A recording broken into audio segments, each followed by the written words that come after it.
विमान में मारपीट हुई, उनके साथ जानवरों जैसा सलूक हुआ, उन्हें खाना नहीं दिया गया, भूखा प्यासा रखा गया। इन तस्वीरों में आप ये भी देख पाएंगे कि कई घंटे हथकड़ी और बेड़ियां पहनने के कारण इन लोगों के हाथ और पैर दोनों सूज गए थे। प्रधानमंत्री जी बार बार अमेरिका से अपनी दोस्ती और रिश्तों को लेके बखान करते हैं। आपकी धरती पर अमेरिका के सेना का जहाज आ गया और आपको पता तक नहीं चला। शर्म करो आप लोग। आएंगे कि मानव अधिकारों का ढोंग करने वाले अमेरिका का असली चरित्र क्या है, क्योंकि हमारे देश के लोग भी सर्टिफिकेट लेने के लिए सबसे पहले अमेरिका के पास ही जाते हैं। लेकिन अमेरिका क्या करता है, आप देख लीजिए। जब कोलंबिया जैसा छोटा सा मुल्क लाल आंख दिखाकर अमेरिका को उनको सही मार्ग दिखा सकता है, तो आप क्यों नहीं? सेना के विमान को किसी दूसरे देश की भूमि पर उतारना फिल्म के लिए रुका भी, तब भी उनकी हथकड़ियों को उस समय खोला नहीं गया। इन तस्वीरों में आप ये भी देख पाएंगे कि कई घंटे हथकड़ी और बेड़ियां पहनने के कारण इन लोगों के हाथ और पैर दोनों सूज गए थे।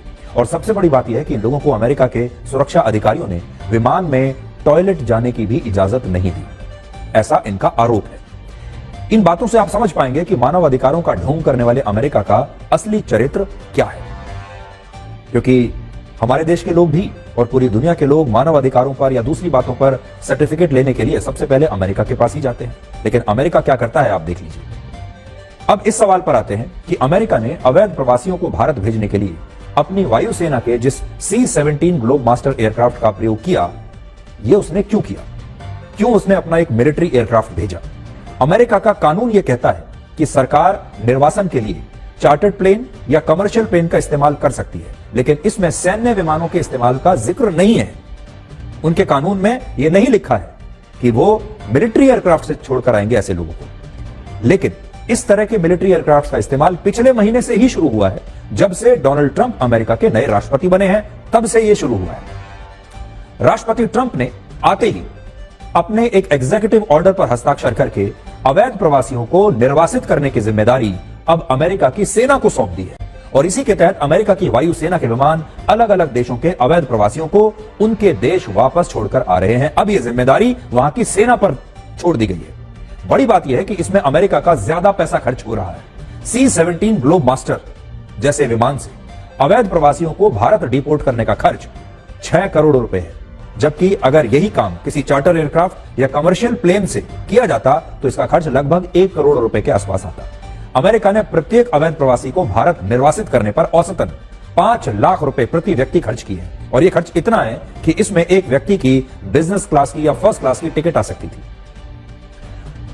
अमेरिका अपनी इस निर्वासन की प्रक्रिया पर इतना पैसा खर्च करके मिलिट्री एयरक्राफ्ट का इस्तेमाल इसलिए कर रहा है क्योंकि वो पूरी दुनिया को संदेश देना चाहता है कि अगर किसी देश के लोग वहां गैर कानूनी तरीके से आएंगे तो अमेरिका की सेना उस देश में अपना सैन्य विमान भेजकर इन लोगों को वापस वहां छोड़कर आएगी। सेना के विमान को किसी दूसरे देश की भूमि पर उतारना एक बहुत बड़ा संदेश होता है और अमेरिका इस समय बिल्कुल यही कर रहा है, जिस पर कई देशों ने विरोध जताया है और इसे अपनी संप्रभुता के खिलाफ उन्होंने माना है। क्योंकि किसी देश का मिलिट्री एयरक्राफ्ट, उनका वायुसेना का अगर कोई विमान किसी दूसरे देश में जाकर लैंड करता है तो यह वहां की संप्रभुता को भी एक चुनौती है। भारत दुनिया का सबसे बड़ा लोकतंत्र है सर, और प्रधानमंत्री जी बार बार अमेरिका से अपनी दोस्ती और रिश्तों को लेके बखान करते हैं। मैं बड़ी विनम्रता पूर्वक आपके माध्यम से पूछना चाहता हूं विदेश मंत्री जी से कि हाथ में हथकड़ी, पैरों में बेड़ी डालकर रणदीप खा चुके सर अमानवीय तरीके से उनको भारत लाया गया। मैं सवाल तो पूछ सर, सवाल तो सुन, एक सेकंड, आई वुड अर्ज द मेंबर्स सर, सवाल तो सुन लीजिए। ऑलरेडी मेड दैट पॉइंट, आगे का तो सुन लीजिए। Okay go ahead. लाया गया और लाने के बाद भारत की धरती पर जब उतर गए तो आप भी उनको सम्मान देने के लिए तैयार नहीं। हरियाणा के कैदी वैन में हमारे नागरिकों को ले जाया गया, कैदी वैन में सर, अपनी धरती पे। पूछिए, छोड़ दीजिए क्या अमेरिका ने जो किया उसके साथ तो आप खड़े ही हैं, उसको तो आप बखान कर रहे हैं। हमारी धरती पे उनके साथ कैदी वैन में उनको लाया गया। छोटा सा, जो हमारे और भी लोगों ने पूछा, छोटे छोटे देश अपना जहाज भेज के अपने नागरिकों को अपने अपने देश में ला रहे हैं। क्या भारत के सरकार की आगे योजना है कि आप अपना जहाज भेजेंगे? आप ऑपरेशन गंगा का जिक्र करते हैं यूक्रेन में, आप कोई ऐसी योजना बना रहे हैं अपने नागरिकों को लाने के लिए? अंतिम सवाल सर, 33 इसमें गुजरात के लोग थे, हरियाणा के लोग थे, पंजाब के लोग थे, यूपी के लोग थे। आपसे मैं पूछना चाहता हूं, आपकी धरती पर अमेरिका के सेना का जहाज आ गया और आपको पता तक नहीं चला? आपने जानने की कोशिश तक नहीं की? आपने जानने तक कोशिश नहीं की कि एक टॉयलेट में शर्म करो आप लोग, एक टॉयलेट में 104 लोग अमानवीय तरीके से लाए गए। एक टॉयलेट के इंतजाम में How many times? 104 लोग। मौजूदा विषय जो विदेश मंत्री जी ने उठाया, आज राजनीति से ऊपर उठकर भारत मां का सीना 140 करोड़ भारतीयों का सीना छलनी है। सपने जमीन पर, हाथ में हथकड़ी, पांव में जंजीर, स्वाभिमान जो है वो धूमिल होता हुआ। सर, 4 सिंपल क्लैरिफिकेशन माननीय विदेश मंत्री जी से हैं। पहली, क्या सरकार जानती है कि 5 फरवरी को 104 भारतीयों को हाथ में हथकड़ी और पांव में जंजीरें लगा। अब हम उस खबर का विश्लेषण करेंगे जिसमें भारत के लिए भी सीख छिपी है और यह आज का सबसे जरूरी विश्लेषण भी है। क्या आपको पता है कि अमेरिका ने भारत के 205 नागरिकों को अपने देश से बाहर निकाल दिया है?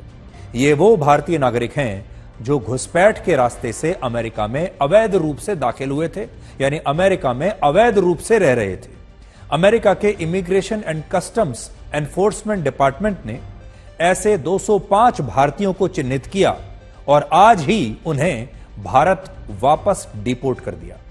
ये सभी अवैध प्रवासी अमेरिका के जिस ट्रांसपोर्ट एयरक्राफ्ट से भारत आ रहे हैं, वो एयरक्राफ्ट पंजाब के अमृतसर में लैंड करेगा और इस कार्रवाई की जानकारी भारत सरकार को दे दी गई है और भारत सरकार ने खुद इन सभी लोगों का सत्यापन भी करा लिया है। हालांकि इस प्रक्रिया को अमेरिका ने अपनी तरफ से बिल्कुल गुप्त रखा है। उसने ना तो इन भारतीयों के नाम बताए हैं और ना ही इन लोगों को डिपोर्ट करने की कोई तस्वीरें उन्होंने अभी तक जारी की हैं। लेकिन ये वो भारत के लोग हैं जो अवैध रूप से बिना वीजा के, बिना अनुमति के अलग अलग रास्तों से अमेरिका में प्रवेश कर गए थे और वहां पर अवैध रूप से रह रहे थे। अब अमेरिका ने ऐसे तमाम लोगों को देश से बाहर निकालना शुरू कर दिया है। राष्ट्रपति डोनाल्ड ट्रंप ने कहा है कि वो अवैध तरीके से अमेरिका में रह रहे सभी लोगों को अपने देश से बाहर निकाल देंगे और इसके लिए अमेरिका ने अवैध प्रवासियों की एक सूची तैयार की है जिसमें लगभग 15 लाख लोगों के नाम है। 15 लाख लोग अमेरिका में ऐसे हैं जो अभी अमेरिका ने इस फेज में आइडेंटिफाई किए हैं, जो दुनिया के अलग अलग देशों से आए हैं लेकिन अवैध रूप से अमेरिका में रह रहे हैं। और इन 15 लाख लोगों में से लगभग 18,000 लोग भारत के हैं, चीन के 37,908 लोग हैं, पाकिस्तान के 7,760, बांग्लादेश के भी 4,837, रशिया के 3,500, ब्राजील के